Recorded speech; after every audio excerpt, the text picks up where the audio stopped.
Hello everyone, నేను మీ surgeon mehndi voice. ఈరోజు నేను వచ్చేసి నేను నేపాల్కి వెళ్తున్నాను. నేపాల్లో ముక్తినాథ్ అని ఒక టెంపుల్ ఉంటుంది. So I'm travelling to Nepal to visit Muktinath. ఇక్కడ నుంచి వచ్చేసి నేను రక్సల్ బార్డర్కి వెళ్తాను. యాక్చువల్లీ చాలా బార్డర్స్ ఉంటాయి, 3 బార్డర్స్ ఉన్నాయి. ఒకటి సోనోలి, ఒకటి రక్సల్, ఇంకొకటి సిలిగురి దగ్గర ఉంటుంది, పానిటంకి అని. నేను రక్సల్ బార్డర్కి వెళ్తున్నాను. బీహార్ నుంచి వెళ్ళాలి రక్సల్ బార్డర్. ఎందుకంటే రక్సల్ బార్డర్ నుంచి నేను వెళ్ళాల్సింది కాఠ్మండు, పోఖ్రా ఇవన్నీ దగ్గరే ఉంటాయి. నాకు నేపాల్లో ట్రావెలింగ్ టైం తక్కువ పడుతుంది. నేను ఒకవేళ సిలిగురి నుంచి వెళ్తే నేపాల్లో ట్రావెలింగ్ టైం ఎక్కువ పడుతుంది నాకు. అందుకని నేను రక్సల్కి వెళ్తాను. అక్కడ నుంచి కస్టమ్స్ చూసుకొని, కస్టమ్స్ క్లియర్ అయ్యాక నేను వెళ్తాను. ప్రస్తుతం కదా 637 సెట్ చేశాను. ఇది రక్సల్ వారికి. Okay, let's start now. ఇప్పుడైతే ఈ రైడ్ స్టార్ట్ చేద్దాము.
యాక్చువల్లీ నేను సాంగ్స్ ప్లే చేయడానికి జస్ట్ నార్మల్ ఇయర్ ఫోన్స్ వాడేవాడిని. అదేంటంటే నార్మల్ ఇయర్ ఫోన్స్ వాడేవాడిని. అదేంటంటే ఓన్లీ చెవిలో వచ్చేది. ఇప్పుడు మైక్ కూడా ఇదేంటంటే సరిగ్గా పనిచేయట్లేదు అసలు. ఎవరైనా గోప్రో తీసుకునే వాళ్ళు ఉంటే ఫస్ట్ కొన్ని డబ్బులు ఎక్కువైనా మంచిదే, మీడియం వాట్ తీసుకుంటే బెటర్. ఎందుకంటే వాయిస్ క్లియర్గా వస్తుంది. నేను అడాప్టర్ తీసుకున్నాను. అడాప్టర్ కూడా కాస్ట్లీ. అడాప్టర్ 5,000 ఏమో ఉంటుంది, 4,000 చేంజ్. నేను అడాప్టర్ 4,000 అన్ని పైసలు బట్టి తీసుకున్నా కూడా సరిగా అది ఊరికొక రీడ్ అవ్వదు. ఎందుకంటే ఇప్పుడు నేను మైక్ సెట్ చేశాను. మైక్ ఇప్పుడు వస్తుంది కరెక్ట్గానే. ఇప్పుడు ఏంటంటే మైక్ ఆఫ్ చేశాను, క్యామ్ ఆఫ్ చేశా అంటే మళ్ళీ క్యామ్ ఆన్ చేస్తే ఏంటంటే ఆటోమేటిక్గా డిడక్ట్ అవ్వట్లేదు. మళ్ళీ మనం సెట్ చేయడం, ట్రావెల్ ఏంటంటే మనం సెట్ చేయడం ఇంత ఆగి సెట్ చేయడం చాలా కష్టం. అందుకని మీడియం వాట్ తీసుకుంటే దానికి ఇలా సెట్ చేయడం ఏమి ఉండదు. ఓన్లీ ఒకసారి అది మనము ఆల్రెడీ కనెక్ట్ చేసామంటే అది డైరెక్ట్ కనెక్ట్ అయిపోతుంది. అది మీడియం 9,000 ఉంది. ఏంటంటే డబ్బులు ఎక్కువైనా కూడా మీకు ట్రావెల్ చేసే వాళ్ళకి క్లారిటీ ఉంటుంది. మనం ఇంత ట్రావెల్ చేసి ఏదో ఎవరైనా కండక్టేషన్ చేసినా కూడా వాళ్ళకి ఏంటంటే మైక్ కరెక్ట్గా రాకపోతే మళ్ళీ వాయిస్ ఓవర్ ఇవ్వడము, ప్లస్ ఎయిర్ ఇప్పుడు వెళ్తున్నాం కాబట్టి మన మోటార్ బ్లాగింగ్ కాబట్టి ఎక్కువ విండ్ వస్తూ ఉంటుంది. మనం విండ్ సెట్టింగ్స్ కూడా ఉంటాయి, విండ్ సెట్టింగ్స్ చెక్ చేసినా కూడా విండ్ వస్తూనే ఉంటుంది, దానికి కూడా కొంచెం ఇబ్బంది అవుతుంది. సో నేను అనేది ఏంటంటే మీరు తీసుకునే వాళ్ళు ఉంటే మీడియా మోడ్ ఆప్షన్ తీసుకుంటే better option instead of adapter.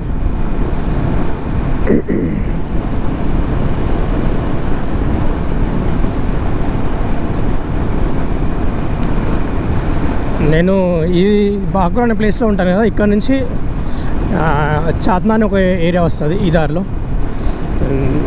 ఇక్కడ నుంచి నేను అంతకుముందు వారణాసికి వెళ్ళినప్పుడు కూడా ఈ దారిలో వెళ్ళాను, నాకు కొంచెం ఫెమిలియర్ అయిన దారి ఇది. నేను వచ్చి చాలా రోజులు వెస్ట్ బెంగాల్కి వచ్చి, అయినా కూడా పర్లేదు బాగానే తిరిగాను. ఏం చేస్తాం, జీవితం ఎటు తీసుకెళ్తాడు, వెళ్ళాల్సిందే.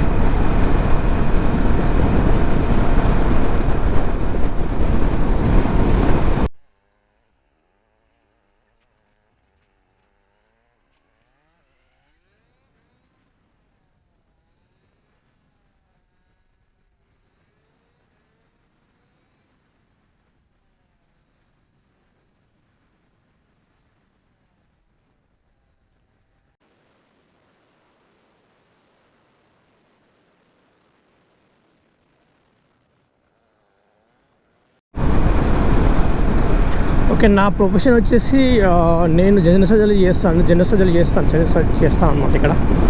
అంటే వెస్ట్ బెంగాల్ చేస్తాను. అప్పుడు నీట్ పీజీ రాశాను. నీట్ పీజీ రాసిన తర్వాత వచ్చింది ర్యాంక్ ఎంత కొంత.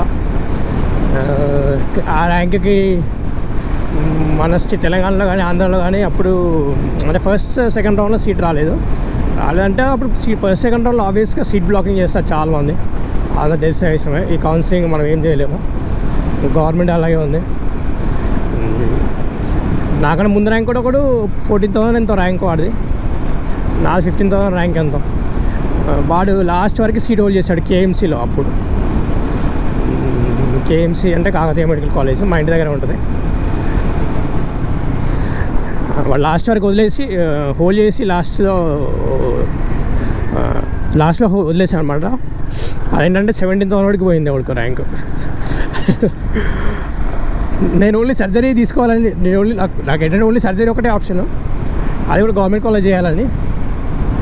సో ఇంకా తెలంగాణలో ఆంధ్రాలో రాలేదు, వేరే స్టేట్స్లో కూడా పెట్టాను. మన దరిద్రం కొద్దీ వెస్ట్ బెంగాల్ వచ్చింది. వెస్ట్ బెంగాల్ ఏంటంటే బాండ్ ఉంది 3 years. వెస్ట్ బెంగాల్లో బాండ్ ఉంటుంది 3 years ఆబ్వియస్గా. కానీ ఇక్కడ ఏంటంటే కొంచెం కష్టమే అని చెప్పొచ్చు.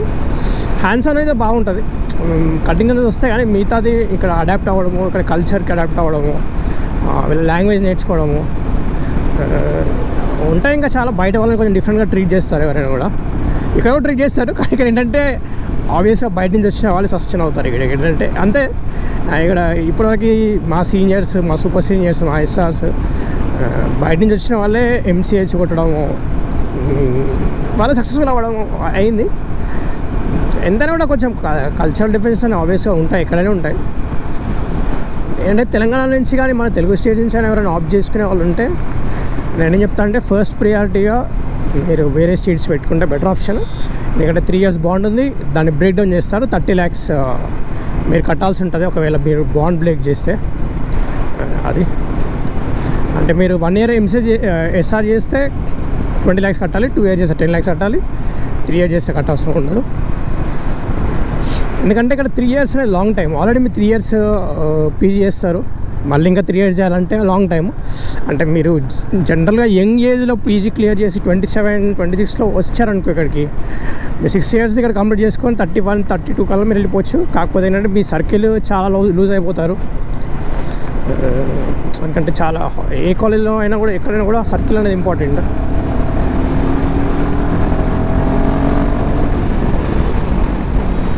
మనకి అదేంటంటే కాలేజ్లో వర్క్ చేసేటప్పుడు చాలామంది సర్కిల్ ఉంటుంది అనమాట. జూనియర్ తెలిసిన వాళ్ళు ఉంటారు, సీనియర్ తెలిసిన వాళ్ళు ఉంటారు. సపోజ్ నేను సర్జరీ కాబట్టి నాకు అనెస్థీషియా కాంటాక్ట్స్ ఉంటాయి, మెడిసిన్ కాంటాక్ట్స్ ఉంటాయి, రెస్పిరేటరీ మెడిసిన్ కాంటాక్ట్స్ ఉంటాయి. మేము ఫ్రీక్వెంట్గా వాళ్ళని కమ్యూనికేట్ చేస్తాము కాబట్టి ఆ కాంటాక్ట్స్ ఉంటాయి. ఎందుకంటే మా కొలీగ్స్ కానీ జూనియర్స్ కానీ ఇద్దరు మెడిసిన్లో కానీ ఎన్ఎస్సిషన్లో కానీ వాళ్ళంతా సర్కిల్ ఇక్కడే ఉండిపోతుంది. ఎందుకంటే డిఫరెంట్ ప్లేసెస్ నుంచి వచ్చిన కాబట్టి ఇక్కడే ఉండిపోతుంది. మళ్ళీ మనం బ్యాక్ టు మన ప్లేస్కి వెళ్ళినప్పుడు అంటే కొత్త సర్కిల్ బిల్డ్ చేసుకోవాలి. మనం ఎవరో తెలియదు ఎవరికి. It's fine. మనం ఎక్కడ బతకాలంటే ఎక్కడైనా బతకొచ్చు, సర్వైవ్ అవ్వచ్చు, పెద్ద మ్యాటర్ కాదు. కానీ ఏంటంటే మనం కొత్తగా వచ్చే వాళ్ళు ఏమైనా మనం ఫస్ట్ జనరేషన్ డాక్టర్స్కి మనకు ఎవరి బ్యాక్గ్రౌండ్ ఉండదు అనుకోండి. అది పెద్ద పెద్ద మ్యాటర్. అందుకని ఇవన్నీ బిల్డ్ చేసుకోవాలి. నేను చెప్పేంటంటే వాళ్ళ కొత్తగా సీట్ జాయిన్ అయ్యే వాళ్ళు ఉంటే మ్యాక్సిమం మన దగ్గర ప్రిఫర్ చేయండి. అలా రాకపోతే తక్కువ బాగుంటున్న స్టేట్స్ ప్రిఫర్ చేయండి. అప్పుడు కూడా రాకపోతే ఇంకా లాస్ట్ ఆప్షన్గా మీరు ఇది పెట్టుకుంటే బెటర్ ఆప్షన్. అది నా సజెషన్. ఓకే, ప్రస్తుతానికి అయితే రైడ్ మీద కాన్సన్ట్రేట్ చేద్దాం. ఈ చదువు కూడా పక్కన పెట్టి చదివే జీతం పోతా చదువు అయిపోయినట్టుంది. ఆగు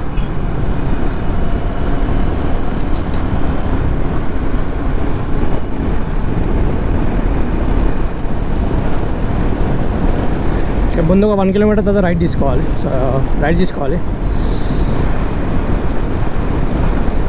ఇక్కడ నుంచి హైవే కనెక్ట్ అవుతుంది.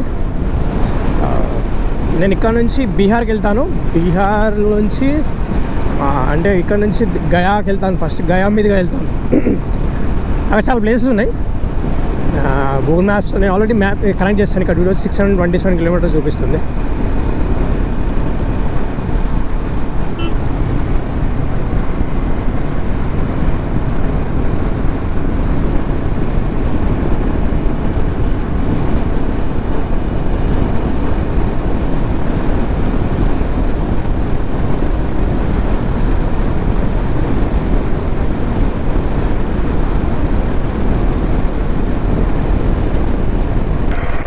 యూటర్న్ తీసుకుంటాను.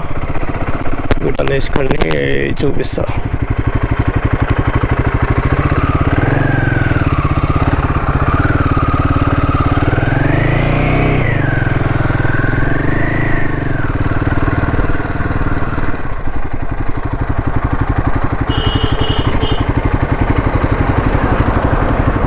ఇక్కడ చూడండి ఏం రాస్తుంది, donate blood not on road అంట. ఇది రాసాడు చూడగానే బాగా రాశాడు. Don't blood not on road. I think everybody should follow this. Safety is first priority.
Actually నేను ఎప్పుడు ట్రావెల్ చేసినా కూడా ఏంటంటే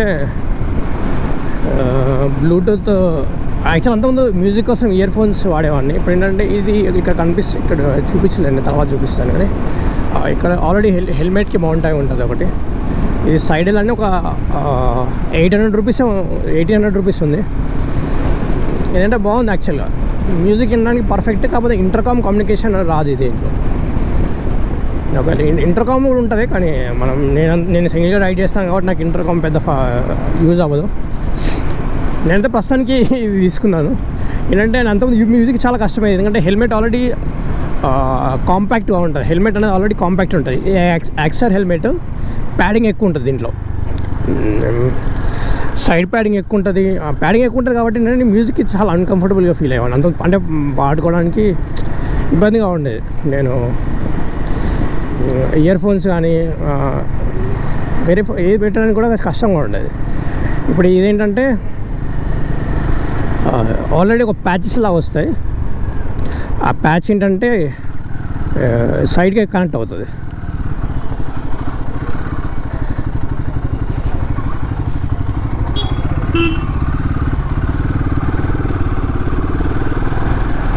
ఇక్కడ వస్తున్నాయి కదా రెండు ఏంటంటే ఫస్ట్ పెద్దది వస్తుంది. ఆ పెద్దదాన్ని ఫస్ట్ తీసుకోవాలి, చిన్నదాన్ని నెక్స్ట్ డైరెక్షన్ తీసుకోవాలి. అంటే పెద్ద సింబల్ వస్తుంది కదా, అది ఫస్ట్ డైరెక్షన్ తీసుకోవాలి, చిన్న సింబల్ నెక్స్ట్ డైరెక్షన్ తీసుకోవాలి. కొత్తగా రైడ్ చేసే వాళ్ళు ఎవరైనా అంటే రెండు చూపిస్తే కదా ఇటల్ అని చెప్పి రాంగ్ కన్ఫ్యూజ్ అయిపోతారు.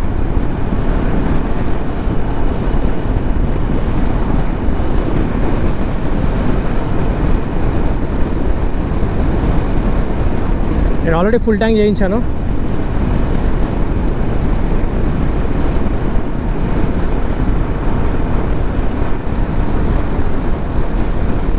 నేను ఇంకా ఫుడ్ తినలేదు,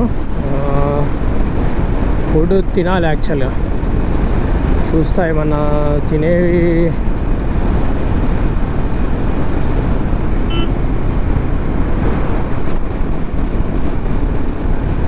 కొంచెం దూరం వెళ్ళినాక తింటాను, ఇప్పుడు తిన్నాను. ఎందుకంటే ఇప్పుడే స్టార్ట్ చేసాం రైడ్. 624 కిలోమీటర్స్ ఉంది. ఇంకా ఒక 70 కిలోమీటర్స్ తర్వాత అట్లీస్ట్ బ్రేక్ తీసుకుంటాను.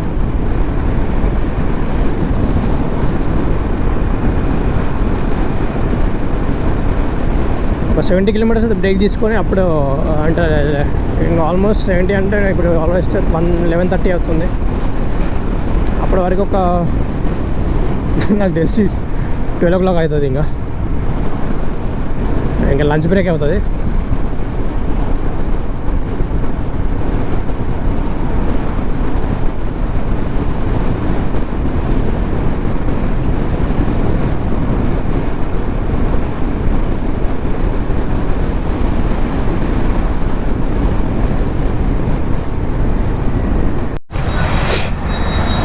సో ఇది నేను ధన్బాడ్కి వచ్చాను ఆల్మోస్ట్. దీని ప్లేస్ వచ్చేసి తాల్దంగా అనమాట. ఇది చురుకుండా తాల్దండ. ఇక్కడ నుంచి ధన్బాడ్ ఇక్కడ బోర్డు ఉంది పక్కన. ధన్బాడ్ ఒక 40 కిలోమీటర్స్ ఉంది. ఇంకా నేను ట్రావెల్ చేయాల్సింది 560 కిలోమీటర్స్ ఉంది. ఇప్పుడు ఒక 70 కిలోమీటర్స్ వచ్చాను. కొంచెం లంచ్ చేయడానికి ఆగాను. ఇక్కడ కొంచెం తిన్నాను. తిన్న తర్వాత ఇప్పుడు స్టార్ట్ అవుతాం మళ్ళీ. ఇక్కడ నుంచి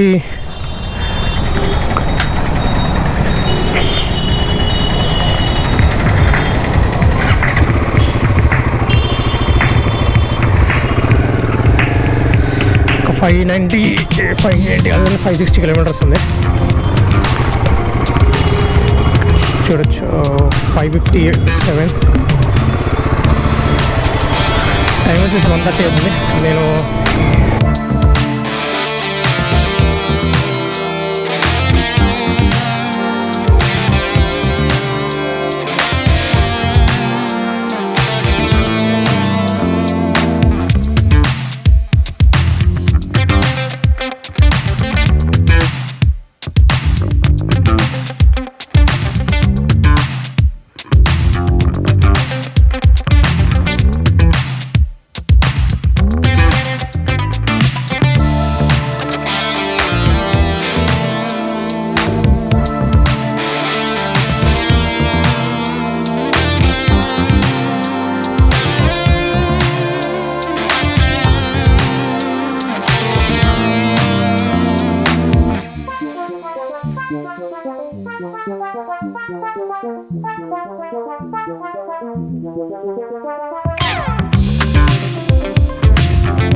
चावल है और कुछ नहीं है? और क्या लो क्या? अंडा करी होगा.